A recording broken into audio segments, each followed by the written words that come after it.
आज हम गद्य काव्य के अंतर्गत संस्कृत के जो प्रमुख गद्यकार हैं उसके अंतर्गत कवि जो सुबंधु हैं उनकी रचना एवं उनके विषय में संक्षिप्त अध्ययन प्राप्त करेंगे कि जो गद्य है वो किसी भी भाषा का आधार एवं प्राण होता है और जो गद्य है उसके बिना कोई भी भाषा लोक में व्याप्त नहीं हो सकती, विचारों की संवाहक नहीं हो सकती और चिरकाल तक जीवित नहीं रह सकती।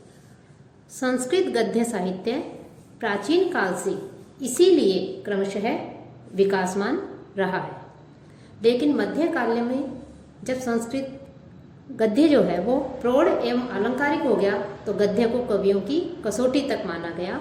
जैसा कि कहा भी गया है, गद्यम कविनाम निकषम वदंती। पद्य में तो छंद का बंधन होने पर भी अपनी प्रतिभा के प्रदर्शन का अवसर दुर्लभ नहीं होता। जो भी पद्य रचना हो, अलंकार आदि का विन्यास हो या चमत्कार प्रधान काव्य हो, उसे काव्य कहा जा सकता है। लेकिन गद्य में कोई भी बंधन नहीं हो सकता और बोलचाल का जो गद्य काव्य है वो नहीं होता। अतः जो गद्य है वो गद्य में अपनी काव्य प्रतिभा का प्रदर्शन करना कवियों के लिए एक चुनौती होता है कि यहाँ तक कि पद्य की जो रचना करते हैं, पद्य काव्य की जो रचना करते हैं, उनके लिए भी गद्य काव्य की रचना करना अत्यधिक कठिन है, सहज नहीं था। यही कारण है कि संस्कृत में जो गद्य काव्यकार हुए हैं वो बहुत ही कम हुए हैं और जो शीर्ष गद्यकार हैं, सफल गद्यकार हैं, वो तो और भी कम है।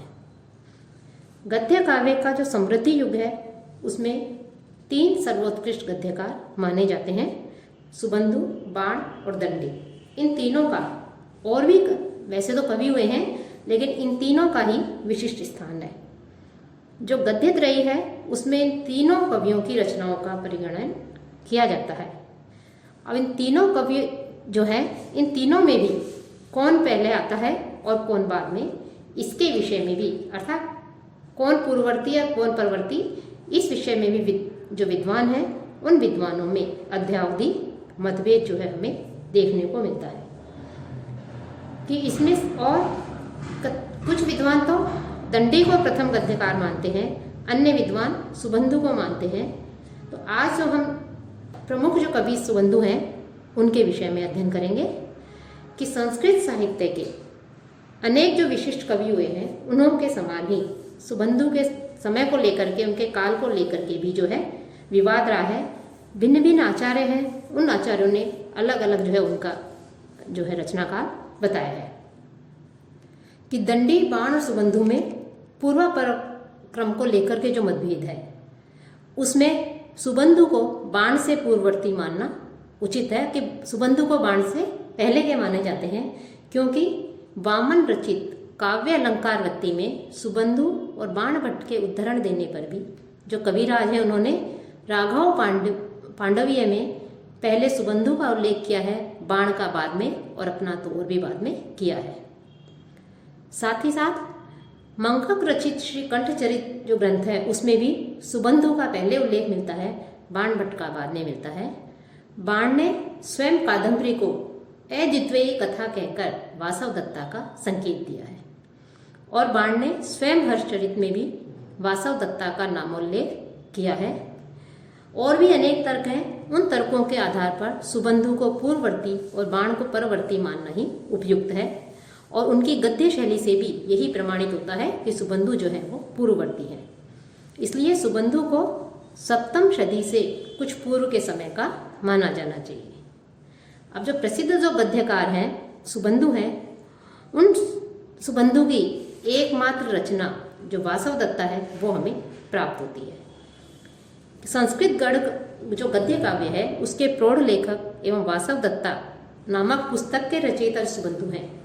उनके जीवन व्रत और तिथि क्रम जो है उनका एक तरह से ज्ञात नहीं है और इनकी जो एकमात्र रचना वासव दत्ता उपलब्ध है उस ग्रंथ से भी, इस वासव दत्ता नामक रचना से भी इनके जीवन वृत्त की जानकारी हमें प्राप्त नहीं होती है।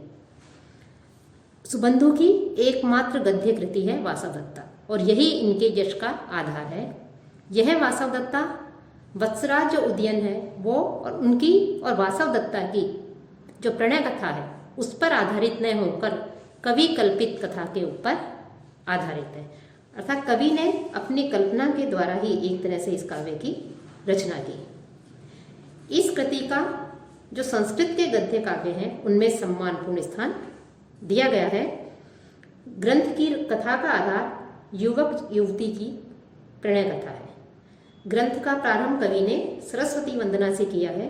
इसके बाद दो जो पद्य आते हैं उन पद्यों में श्री कृष्ण की स्तुति तथा एक पद्य में शिव की स्तुति की गई है। सज्जन प्रशंसा, खल निंदा, इनके पश्चात कवि ने स्वरचित प्रत्यक्ष श्लेषमय कृति वासव दत्ता का उल्लेख किया है। अब जो वासव दत्ता नामक जो कृति है, इनकी जो रचना है, उसका कथानक इस प्रकार है कि इस वासव दत्ता की कथा का प्रारंभ चिंतामणि जो नामक जो राजा है उसके वर्णन से होता है। इस राजा के कंदर्प केतु नामक सुंदर पुत्र है। वह स्वप्न में एक सुंदर कन्या को देखता है, सुंदरी जो कन्या है उसको देखता है और उसके रूप पर मुग्ध होकर अपने मित्र मकरंद के साथ उस सुंदर कन्या को की खोज में निकल पड़ता है। वह ढूंढते ढूंढते वे विंध्याटवी पहुंच जाते हैं। वहां एक जामुन वृक्ष के नीचे रात्रि को विश्राम करते समय उन दोनों को शुक तथा सारिका का संवाद सुनाई देता है। अर्थात विंध्याटवी की तलहटी में किसी वृक्ष के नीचे वो रुकते हैं और उसी वृक्ष की एक डाली पर सारिका बैठी हुई है, शुक बैठा हुआ है।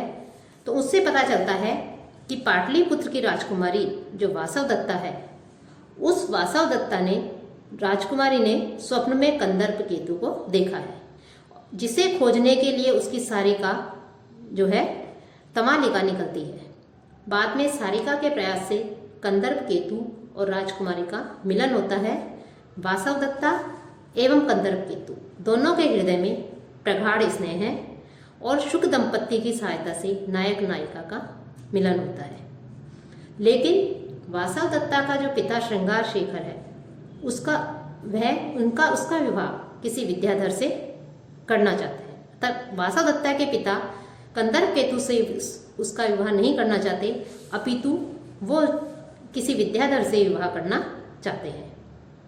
इस व्यवधान के कारण वासव दत्ता एवं कंदर्प केतु एक जादुई अश्व पर घोड़े पर सवार होकर के विंध्याटवी को निकल जाते हैं, वहां भाग जाते हैं। एक बार वासव दत्ता घूमते घूमते विंध्याटवी के एक ऋषि के आश्रम में चली जाती है। ऋषि क्रोधित होकर के उन्हें शाप दे देते हैं कि जिसके प्रभाव से वह शिला बन जाती है। इधर जो कंदर्प केतु है, वो कंदर्प केतु वासव दत्ता को न पाकर व्याकुल हो जाता है और वासव दत्ता के वियोग में आत्महत्या करने पर उद्यत होता है। परंतु उसी समय आकाशवाणी होती है और वो आकाशवाणी उसे ऐसा करने से रोकती है। और बहुत खोजने पर अंत में वासव दत्ता की खोज में वो निकलते हैं तो उन्हें वासव दत्ता की शिला उसे मिलती है और उस शिला का स्पर्श करते ही वह पुनः राजकुमारी के रूप में परिवर्तित हो जाती है, राजकुमारी का रूप धारण कर लेती है। पुनर्मिलन होने पर वे दोनों सुखपूर्वक कंदर्प केतु की राजधानी में रहने लगते हैं। सब वहाँ अपनी राजधानी लौट जाते हैं कंदर्प केतु और वहाँ आकर के जो है अपना सुखमय जीवन व्यतीत करते हैं। तो इस प्रकार से संक्षिप्त कथा है और इस कथा का वर्णन जो है, इस कथा का उल्लेख जो है सुबंधु ने अपनी वासव दत्ता नामक ग्रंथ में किया है। इस वासव दत्ता में इस प्रकार की कथा दी गई है। इस कथा का जब हम अध्ययन करते हैं तो उससे स्पष्ट होता है कि सुबंधु के गद्य काव्य का जो कथानक है वो तो अत्यंत संक्षिप्त था, लेकिन सुबंधु ने पांडित्यपूर्ण अपना प्रदर्शन करते हुए, अपने पांडित्य दिखाते हुए लंबे लंबे वर्णनों से उसे अत्यंत दीर्घ कर दिया है। और सुबंधु के गद्य काव्य की कथा वस्तु जो है उसका उदयन और वासव दत्ता की लोकप्रिय कथा से कोई संबंध नहीं है। सुबंधु का यह जो कथानक है वासव दत्ता का, यह नितांत कल्पना प्रसूत है। जो कवि है उनके मस्तिष्क जो है उस मस्तिष्क की उपज है। इस कारण से वह कवि की मौलिक रचना मानी जा सकती है, परंतु उसमें काव्य रूढ़ियों का पालन किया गया है। यहाँ कथा से अधिक महत्व नायक नायिका के रूप सौंदर्य वर्णन, गुण कीर्तन, विरह आतुरता, मिलन आकांक्षा और संयोग दशा का भी मार्मिक वर्णन किया गया है। अब जहाँ तक हम इसका काव्य सौष्ठव एवं भाषा शैली देखें इस काव्य की, तो काव्य जो है, कवि का काव्य वस्तुतः अपने युग का प्रतिनिधित्व करता है, अतः उसके काव्य की समीक्षा उसी परिप्रेक्ष्य में करना अधिक उचित प्रतीत होता है। इसी क्रम में हम सुबंधु की जो रचना है उस रचना का जो है हम एक तरह से समीक्षा करें। कवित्व की दृष्टि से यदि सुबंधु के काव्य पर विचार करें तो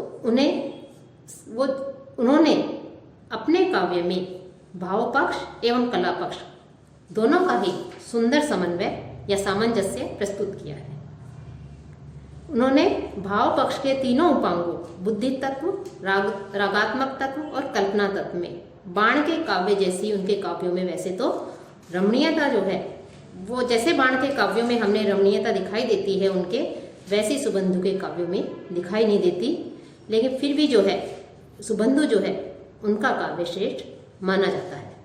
बाणभट्ट ने भी अपने हर्षचरित में सुबंधु की प्रशंसा की है।